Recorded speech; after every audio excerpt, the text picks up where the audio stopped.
Mania week is one of, if not the busiest week of the wrestling calendar, and naturally this will be a long episode. I tried my best to take in as much as I could and try to expand my taste and introduce myself to wrestlers and promotions I was unfamiliar with, primarily on the independents. That might not entirely reflect in the match selection here, but it's always good to remind yourself to branch out during these landmark weeks, try something new, and you might come across a new favorite. With that being said, let's get right into it with a quick reminder that I haven't seen every single match to have taken place, and the ones I do choose to talk about are all based on my personal enjoyment and nothing else. A slight spoiler warning as well, as I will be talking about match finishes too. After watching 144 matches spanning 20 promotions, here are a few of my favorites from everything taking place within and overlapping with WrestleMania week.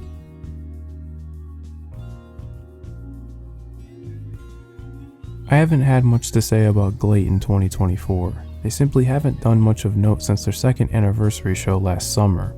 I checked out last Thursday's show to see what the fuss was about regarding their take on a no ropes match, and walked away more impressed with the 7-minute match in the undercard. Lindaman was the first opponent for trainee Go Miyake, giving us a brief and intense match to open his career. Miyake wastes no time taking the fight to his senior, opening with a double leg takedown and some swipes to the face. A bold strategy, though Lindaman has the advantage on the mat. I enjoyed the mat work here, as a lot of Lindaman's transitions come off as adaptive rather than showing off. When Miyake tries to turn the tide with strikes, Lindaman's brutal retorts find him grabbing a hold. As Miyake realizes his strikes are not up to snuff, he's doing what he can to withstand Lindaman's offense for a window to attempt more strength-based maneuvers. Lindaman grows more frustrated by this, and his offense becomes more cynical. At one point, he's repeatedly smacking Miyake in the back of the head, which rules. One bit from this part of the match I appreciated was Miyake holding the ropes to block an Irish whip attempt. The ref signals for a break, but never starts his count or physically intervenes, so he keeps holding on for dear life as Lindaman tees off. Quite honestly, I'm not sure if this was intentional, but if the ref isn't going to count, you might as well keep doing what you can to survive.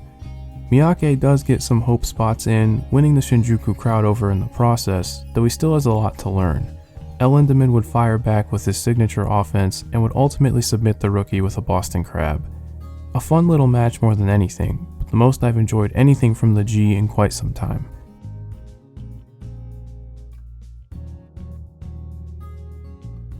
In an environment like Bloodsport, you expect a shoot-adjacent presentation. This is by no means my area of expertise, but I found a lot to like on this card. I wanted to make sure I touched on Timothy Thatcher's weekend to some degree, as on Thursday he wrestled 2 excellent matches. I'll be discussing something else from Dean in a bit, so let's talk about his Bloodsport outing against Axel Tischer. The strategic grappling employed here is great. Thatcher makes a point to continually go after the leg, and Tischer gets himself out of trouble with his striking. The pacing here is meticulous, but when you really look at it, there's a ton of moving parts. These two are constantly jockeying for position and adjusting every limb to get some sort of advantage. When you're zeroed in on those aspects, it makes Tischer's heavy-handed strikes and throws all the more impactful. A pair of German suplexes ramp up the physicality, and the two begin to lay in with uppercuts. Commentary put over the exhaustion between the two, and as much as Thatcher excels with emotive facials, I really enjoyed the way he conveyed the disoriented state he was in. As if the two were fighting out of instinct, Tischer is looking for another German or a brainbuster to put this away, though Thatcher reverses it into a Fujiwara for a flash submission. A breeze of a watch that gives you a lot to sink your teeth into with all of its varied sequences. If you haven't checked out this year's Bloodsport, I'd also recommend Makowski vs Dempsey, Baszler vs Slamovich, and Abe vs Nomura.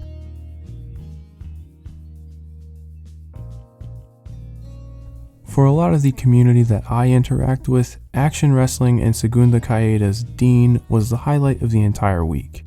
A tribute show to the late Dean Rasmussen from the DVD-VR message boards and an homage to indie wrestling from the late 2000s and early 2010s. I had a great time with nearly everything on this show, and I recommend catching the VOD on Independent Wrestling TV. Timothy Thatcher vs Daniel Makabe was arguably the best wrestling match all week, though given that I'm very new to their feud, there's things I may have missed in the greater context to their previous matches. However, the semi-main event, a dog collar match between two of its best practitioners in Demus and Mad Dog Connelly, needs little time to get its point across in the most vivid way it possibly could. There's little I can say about the match itself that hasn't already, but it is a very special match for the energy it was able to harness. It's 11 minutes in a blast furnace of violence and adrenaline. I was surprised to read back that runtime, as it's incredibly easy to get sucked into the chaos this match brings and feels like much more time has passed by the end of it. Demus and Mad Dog are both unhinged maniacs who will go to any extent to inflict harm on another, resulting in some of the sickest punches and chair shots I've seen in a long time. The air of danger these two carry in this environment is genuine, as at multiple times in the match, the two are launched into the ringside seats with reckless abandon. Combine all of that with bloodshed and surprisingly innovative offense between the ropes, and you can see why this had so much hype entering Thursday evening. There's also something about two people hurling a trash can at each other's heads as hard as they can that really ties us all together. It's barbaric in nature and the type of match that had the wrestlers, commentary, and anyone watching shouting expletives amongst themselves. There's different brands of violence within our great sport, though it rarely feels this stark. It's one of the quintessential brawls of the last few years and needs to be seen to be believed.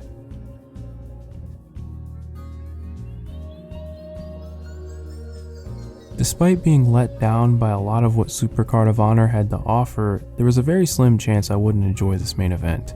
It's Mark Briscoe and Eddie Kingston, which is pretty cut and dry as far as what to expect. The crux of the match being that Eddie would have to attempt to turn the crowd against him. They get there in the end, though the groundwork is laid from the opening bell as Kingston hits a backdrop driver followed by disrespectful boot washes in the corner. The key to making all of this work is through one of Eddie Kingston's character flaws. He loses his head early, taking his frustrations out on Briscoe at ringside, leaving him a bloody mess.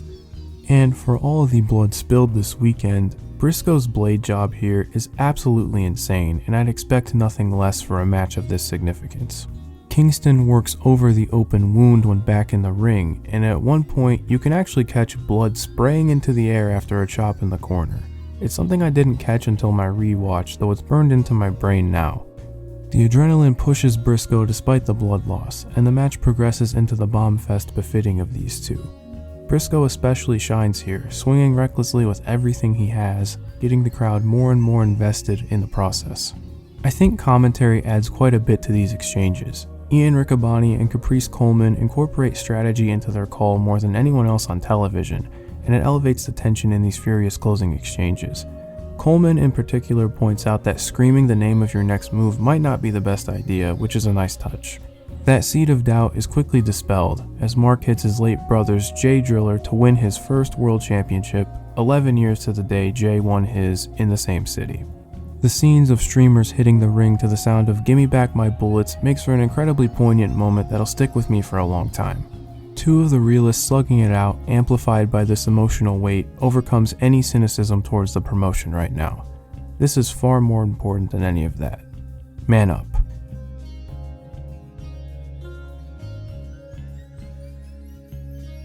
After Supercard went off the air, I switched over to the Arena Mexico show to catch a very good 6-man tag, followed by Bryan Danielson fulfilling a personal dream, a one-on-one match with Blue Panther. Contested under submission rules, the 26-minute technical showcase also acts as a genuine comfort match in my opinion. I could be admittedly cynical towards longer matches, but I actually would have been okay with this going longer. Danielson's joy is infectious, and you can tell he relished in committing to Rudo tendencies to command the audience. The root of the action itself is extremely technical, and Danielson pulls out some holds that I don't think I've even seen him do on television before. I appreciate not only the intricacies of the work between these two, but also how much they can maximize simple ideas. It takes Danielson the entire match to successfully apply the label lock, and in the previous attempts, watching the positioning of his hands and everything Panther does in his power to block while desperately fighting for rope breaks was awesome. Combine that with Dragon feeding into the character work during these sequences, and you get something that feels incredibly pure. I was not familiar with Blue Panther's work until these last few weeks, and even at 63 years old, you can tell why the man is so revered. and I hope at that age I'd be in well enough shape to hit a flying crossbody off the ramp. Danielson sticks to his alignment by falsely tapping out after a rope break. This throws off Blue Panther and gives him the opening to finally execute the label lock, submitting his hero in Arena Mexico. Despite keeping this relatively short, I think this is one of the most outright enjoyable experiences of 2024 in pro wrestling thus far. It may have gone under the radar amidst everything going on in Philadelphia, but I promise it's worth seeking out. Simple, joyous, professional wrestling.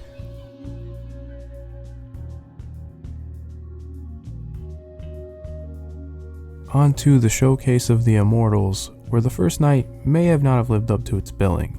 Despite this, Sami Zayn and Gunther were destined to at the very least put something together worthwhile, and they certainly did. A very solid TV match on Raw last year was an indicator of what they could do with more time, and dropping Sami Zayn into the big Gunther match was a no-brainer. It's WWE's best working heel versus an all-time babyface. Gunther is predictably brutal with his offense from the get-go, though Zayn never falters. He fires back immediately, lending this more to a slugfest based on Sami's determination to follow through on his journey of validation. To little surprise, these two lay in and beat the living hell out of each other in between many close calls. Sami is able to balance his prostrated selling with a fantastic comeback all throughout its 15-minute runtime. I was actually surprised that the crowd was 50-50 for big parts of the match, though as they went through the near falls, they eventually got more behind the challenger. WWE crowds are conditioned to Gunther being able to end matches in a variety of ways, and when he locked in his sleeper hold, you can hear the air leave the stadium, only to buy back in once Sami escapes and gets his opportunities. This brings me to my main criticisms with the match. A major story beat is Gunther's taunting of Sami's wife at ringside. From a production standpoint, they go a little too crazy with the camera cuts. For example, there's one where they cut between the haluva kick landing and the pin attempt and it just seemed all over the place. It'd feel more natural to catch the reaction after the near fall. Additionally, the bits where Gunther is showboating and jawjacking go against his established character. Gunther's MO has always been injury before insult. Thinking back to the Chad Gable feud, he had moments where he used his opponent's family to garner heat, though in those instances he was beating the hell out of Gable in front of his children. Here he's just trash talking, and just felt counterintuitive to how he's been presented up to this point, especially in the face of someone who will not be denied. You could call it a nitpick on my part, and I do see the argument that this was Gunther's undoing. The last time he does take time to trash talk, he takes way too long to go to the top, giving Zayn the opening for another haluva kick, and of course, the top rope brainbuster. I was genuinely shocked to see Sami turn back the clock and bust this out, though if you're gonna go big, you do it at Mania. This would give Zayn one more shot at his finisher, ending Gunther's historic reign. Despite my few complaints, this ruled. Sami adds a wonderful babyface performance at Wrestlemania into his Hall of Fame career and can add to the restored lineage of the Intercontinental Championship going forward.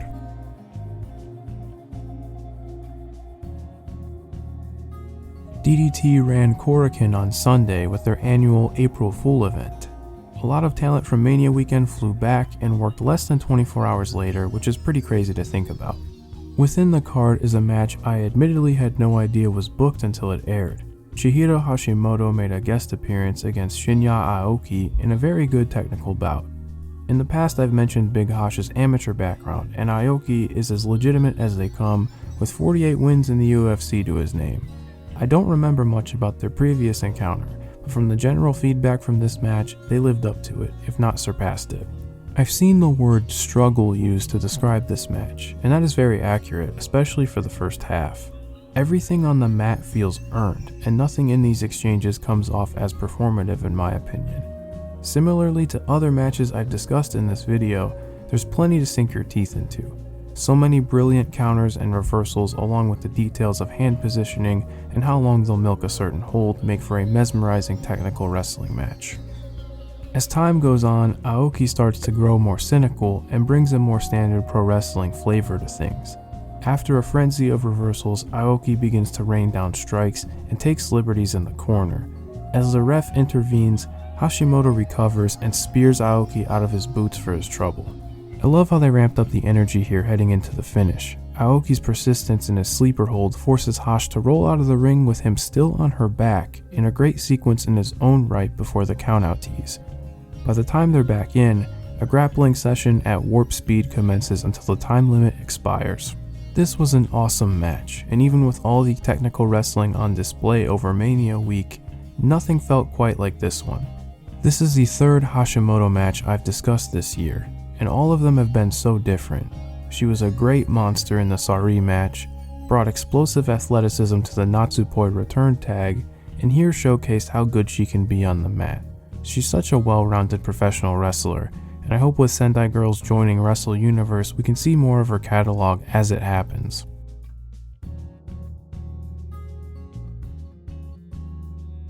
And our last main entry for the video is the match of Night 2 of WrestleMania in my opinion. I had my reservations toward this match, as anyone on SmackDown had very little time to flesh out their Mania programs due to so much of the show being allocated to The Rock. Bayley and Iyo did not squander what they were given though. It doesn't take very long for the match to introduce its ideas, primarily Bayley's serious knee injury coming back to haunt her. After hitting a lope early, she's noticeably hobbling before stabilizing her leg. Iyo not only takes advantage of this in the moment, but within the narrative, she's been aware of this weak point the entire time. Bayley's return from injury was also the introduction of damage control, so Iyo having this prior knowledge makes sense. I really like that they took this approach to bring the story full circle. The action never lets up from here as Iyo continues her targeted offense for a brief spell, though it's actually Bayley who reminds the viewer of her nagging injury. Additionally, a lot of the decisions she makes aggravate it throughout. She has to take certain risks to beat Iyo, and something like blocking the over-the-moonsault with her knees or even the rose plant finish in general can compromise her dominant leg. Bayley's performance here strings together a match set at brisk pace filled with tons of big offense and clever counters. When Iyo has the opportunity in these spots, she puts her creativity at the forefront, most notably in her efforts to block and counter the rose plant. I also appreciate that when this starts to fall into a mid-match monologue, Iyo has none of it and rocks Bayley with an open hand slap.